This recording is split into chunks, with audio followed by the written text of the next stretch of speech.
नुआ ओ स्कॉलरशिप आज यह वीडियो माध्यम आपण जानीपारे जो छात्र छात्री मानकर भी नुआ ओ स्कॉलरशिप टंकाटी एपर्यंत आसीना एवं तांकर एप्लिकेशन भी सक्सेसफुल सबमिटेड होइकी एप्लिकेशन स्टेटस रे पेमेंट सक्सेसफुल शो करुछि किंतु एपर्यंत टंकाटी आसुना यही वीडियो माध्यम रे मु आपण मानक फुल डिटेल्स माध्यम रे जणैदेबी कहीं आपंकर टंकाटी आसुना एवं कौन प्रोब्लेम हो पारे सही प्रोब्लेम को केमिति सॉल्व करेंगे तेज वीडियोटी को शेष पर्यंत देखिए वीडियोटी भल लगे लाइक करी आम यही यूट्यूब चैनल को सब्सक्राइब करके पाखर बेल नोटिफिकेशन को ऑल रे सिलेक्ट करने कहीं मुझे जिते नुआ वीडियो नुआ स्कॉलरशिप नुआ इनफॉरमेशन जेकोसी वीडियो अपलोड करी आपड़ देखिपारे सर्वप्रथम तेज चलते फ्रेंड्स वीडियोटी को डेरी न करके आरंभ करने तेज देखो फ्रेंड्स नुआ स्कॉलरशिप जो छात्र छात्री मैंने भी फास्ट फेज को एप्लाई करते से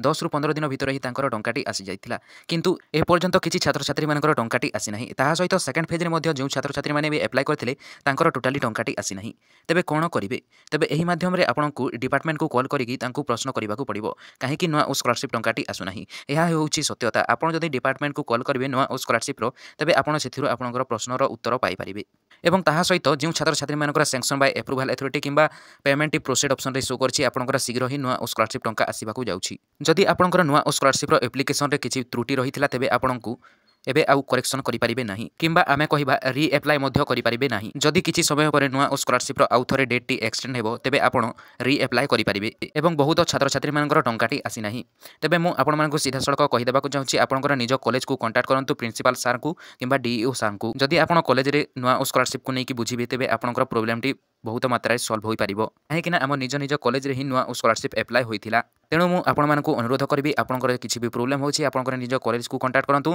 नहेले आपनकर हेल्पलाइन ने मध्य कॉल करि पाइबे एवं ताहा सहित पोस्ट मैट्रिक स्कॉलरशिप रो टंकाटी मध्य ए पर्यंत आसी नै सेकंड फेज टंकाटी आपनको मु कहि देबाकू चाहूछि आपण निश्चित भाव में वेट करंतु वेट करिले ही आपनकर टंकाटी पाइ परिबे जदि आपण जेकोसी मध्य स्कॉलरशिप को एप्लाई करथिले एवं आपण जल्दी ही टंकाटी पाइबाकू चाहुथिले आपण निश्चित भाव में आपनकर डिपार्टमेंट को कॉल करंतु काहेकि आपनकर टंकाटी लेट होछि आसीबा पई डायरेक्ट आपण सेतिरु सॉल्व टी पाइजिबे एवं ताहा सहित आपण post matric scholarship freeship card को डाउनलोड करना तेबे शीघ्र ही आपण निज डैशबोर्ड को लॉगिन करके डाउनलोड करनियंतु जदि वीडियोटी भल लागिछि लाइक करी चैनल टी को सब्सक्राइब करके पाखर बेल आइकन को ऑल रे सिलेक्ट करनियंतु।